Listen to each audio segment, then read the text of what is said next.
I am not able to do a Brazilian on myself, as that requires a different angle than one can get on one's own area, to keep it pretty PG around here.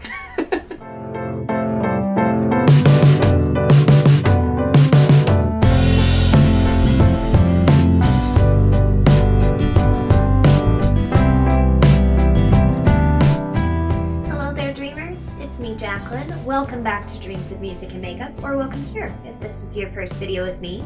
If this is your first video with me, hi! I'm really glad to have you. Consider subscribing. If you are new around here, I post 2 beauty videos, generally on Wednesdays and Saturdays in the early morning, at least early morning Eastern Standard Time. Today, I thought we would talk about my personal tips for hair removal, whether that be waxing, shaving, epilating. We're gonna kind of touch base on everything really quickly, and I hope you find this video helpful.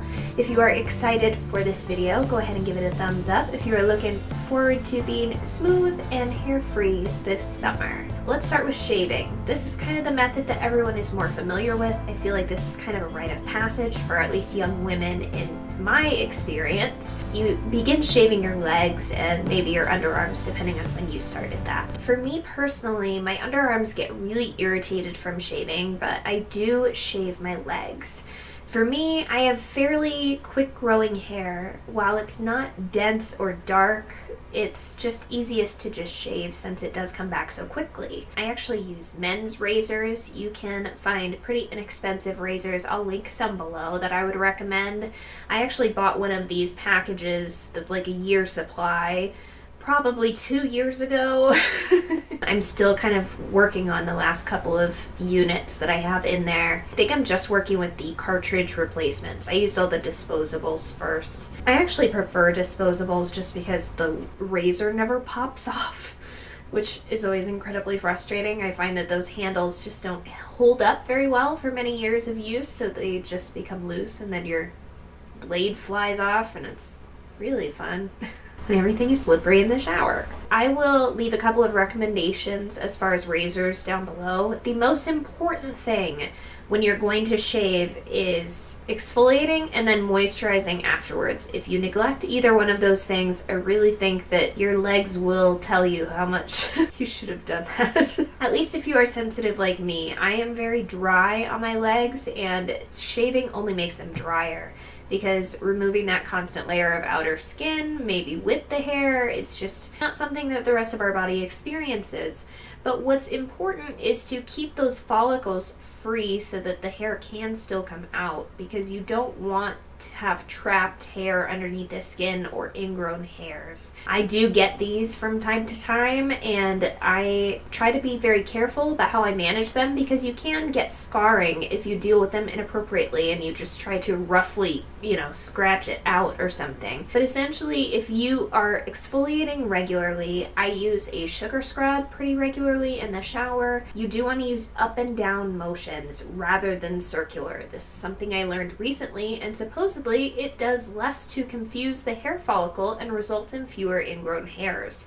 For this reason, I have been exfoliating strictly vertically, up and down on my skin since discovering that, and have had fewer ingrowns as a result of incorporating that step into my routine. I will say that I not only use a physical scrub that is a sugar-based scrub, but I also use a manual mitt, an exfoliating mitt. These you can get at a variety of different beauty retailers. They are a kind of rough polyester feel, almost like a really bad pair of pants or something from a really cheap supplier or something.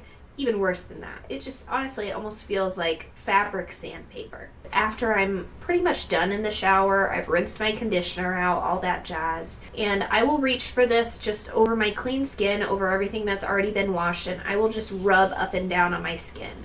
Over where I just shaved, over my arms, my underarms, if I'm planning on epilating, and I will do this on my bikini area even, and just get that excess skin off. I did that today, and oh my goodness, it was kind of revolting. This exfoliation process is kind of grossly satisfying in that you would see like rolls of your dead skin coming off. It was kind of yucky. Something I would compare that to as a product that does that would be the Boscia exfoliating peel gel, something like that.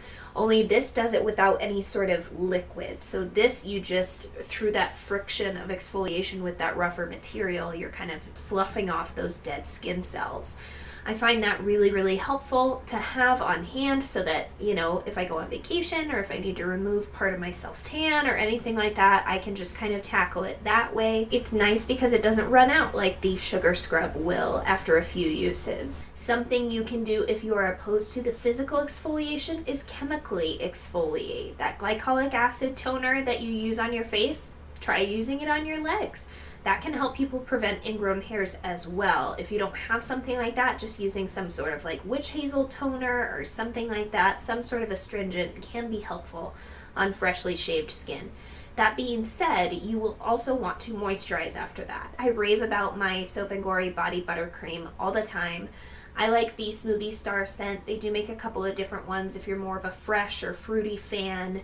The one I like, it does smell like baked goods. It smells light and sweet and like cookies. So that's not everybody's thing, but I do love it for really, really moisturizing skin, especially if you've just shaved. It really helps to have something that's high in like shea butter or almond oil, things like that, that are really emollient and help the long-term moisture of your skin. Moving into waxing. This is something I've touched on before because I did a video on a wax warming pot. That is still the wax warmer I'm using. I will go ahead and link that video for you over here if you've not seen that yet. I really enjoy wax for my bikini area. It's something that I need to do again. I do use a hard wax at this point.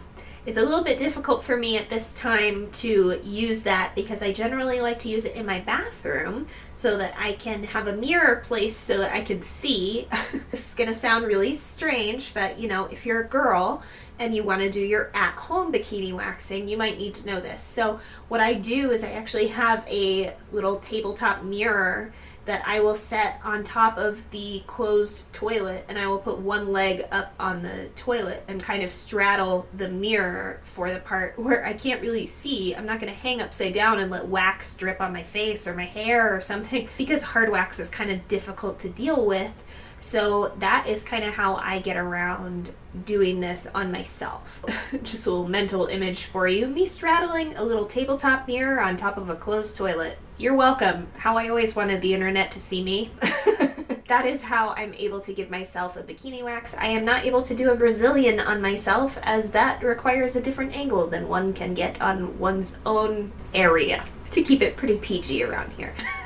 I do generally try to keep it really clean around here. I do curse in my normal life, just so you know. That is something that is kind of one of my vices. It's not something I want to incorporate into this channel because I never want someone to not want to watch my videos because, like, say there are kids around or something like that. So if that's something that bothers you or doesn't bother you, I would kind of enjoy hearing your thoughts down below. So now that you have this beautiful visual of me waxing myself, I will say in the summer months it is harder to do the hard wax removal on yourself because for me personally it gets really warm in my bathroom, and so then the wax cannot harden enough to where it can rip the hairs out. It just becomes almost like silly putty. You do need it to be able to cool down enough to where you can remove it. And if it's like 80 degrees in your house or even close to it, it's unlikely for you to get something that close to the center of your body to cool down enough for that in that kind of environment. So just so that you are aware, that's kind of why it's been a little while and I say I need to do it again because it's just rather inconvenient when it's the warm months and I don't keep my house completely frigid. Anyway, I had a couple of fans in there with me last time and that was my saving grace, but it still was quite a rude experience with it going from ripping hair out to silly putty all in one strip in one pulse. So that was rough. As far as waxing is concerned, you want to do similar things that you do for shaving, except that you want to exfoliate more often and do the maintenance of waxing itself less. You need that hair to grow out to a certain length for it to actually be removed by your wax. How long it needs to be really depends on what method you're using to remove it. So if you're using something with cloth, with wax that adheres to a paper or a piece of material and then you rip it off, you may need a different length of hair than I do for hard wax, which just solidifies and you rip off the wax itself. For me, I tend to let my hair get a little bit longer just because I'm not a professional waxer. That's not something I went to school for. I am not a professional esthetician. All that means is that I'm not certified to do that to other people. So when I wax myself, I generally exfoliate for several days in advance to ensure that there aren't any blocked hairs or anything like that. As far as post-care is concerned, I like to use an oil cleanser to remove any little bits of wax that might still be adhered to the skin. That is something that happens with waxing, hard waxing, soft wax in general. It just kind of happens. Some of it will stick to the skin or not be thick enough to be removed in a full sheet, and you'll have some residual kind of tackiness. So what I like to do is use my Dermalogica pre-cleanse or a sample of an oil cleanser. It doesn't really matter which one. And I will use that in the shower on whatever area needs some help. That is something you'll want to be careful of after waxing or epilating or whatever you choose to do. Your skin will be more sensitive. For example, right after I epilate my underarms, I tend to give them about 10 or 15 minutes for those pores to kind of go back to normal before I go in with a deodorant. I just don't really want to put those freshly opened follicles and maybe where roots of hairs were and fill it with aluminum. That's just my 2 cents. You can do whatever works for you. I would just say if you're sensitive, that's a word of advice that I would give. Let's move on to epilating. Epilating, just like shaving and waxing, you want to exfoliate. If you don't take exfoliation away from this video, I did something wrong. Whether it was speaking or editing, I don't know, but you clearly aren't getting the point. Please exfoliate so that you can have nice, smooth, hairless skin. If you don't, you will have not smooth and not fully hairless skin. So it's as simple as that. There are a couple of different methods. Some people are confused when I say that word because there is chemical epilation and there's more what I'll call mechanical epilation. I use mechanical epilation. They both have different pros and cons. Chemical epilation is something that I don't mess with on sensitive areas. Something I would probably try again, like Nair or something like that. I would probably try it on my legs, like just, for fun. I'm having like flashback memories to 13-year-old Jacqueline and near chemical burns though, so maybe we won't revisit that. That is the chemical side of epilation. Epilation just means removal of the hair from the root without wax. Nair claims to do it through essentially dissolving your hair. And mechanical epilators do it in a way that they essentially have this rolling mechanism that has multiple tweezers. It spins and rips the hair out at the root. Sounds super, super comfortable, right? This is essentially like waxing, only somewhat worse, depending on your pain tolerance levels. So this is what I do on my underarms. I know, you're probably thinking I'm absolutely insane and must have no nerve endings, when in fact I have quite the opposite problem. I actually suffer from nerve pain, which is why hair removal can be particularly uncomfortable. For me, I don't like to do it as much after I shower just because I find that my skin will move with the tweezing a lot more if it's damp. I don't need my underarm skin to be fresh out of the shower with the pores open and stuff to do my epilating very well. I do want to do it on clean skin, but it doesn't have to be fresh out of the shower. I like to kind of let my skin dry a little bit before doing that. My reason being, my skin will kind of rise up with it and kind of pull on my skin unnecessarily if it's overly moisturized or fresh out of the shower. You may not experience that, and if not, great. I just wanted to kind of throw that out there in case anyone out there is like me. I really enjoy epilating because not only does my hair come back finer, but I feel like it's coming back less and less each time. I can epilate more often than waxing. On my underarms, I get really bad ingrown hairs and bumps if I wax, but I don't get any sort of reaction from epilating. When I shave, I have a lot of darkness, I have a lot of irritation, I get a lot of razor bumps, but with epilating, I don't really get any of that.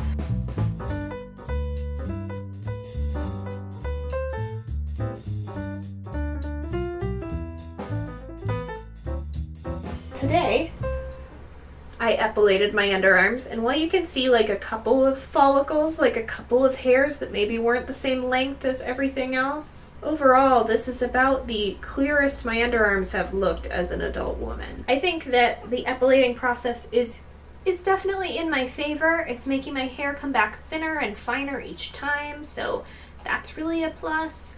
I've been told the same with waxing, though I have not been waxing my bikini long enough to be able to speak to those results. I will also say with the epilation tool, it's not necessary to go with the absolute Cadillac of everything that's available. I did start off pretty reasonable with what I purchased for myself for an epilator. I will link it down below if it's something you're interested in. You just want to get something that has decent reviews and that will last you a little while if this is something you end up enjoying. That's kind of my criteria for how I ended up with the model I ended up ordering, and I found it to be very, very effective. I did try it on all different areas of my body, but the only area I felt it necessary to keep using it on were my underarms. It's way too torturous for anything more delicate than that, so I don't really mess around.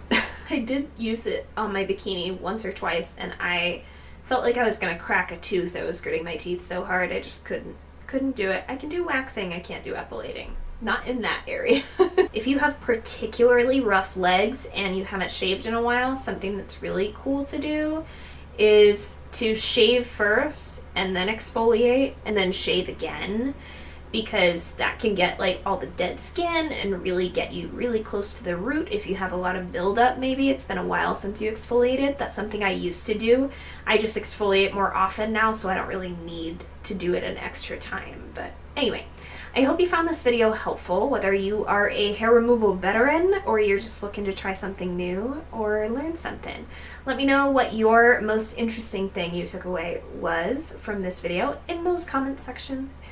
Why do I say those? In that comment section down below. I would love to hear from you, and I would love to say that I already filmed a video on this look, but I kept having video issues, so I apologize that this is not filmed.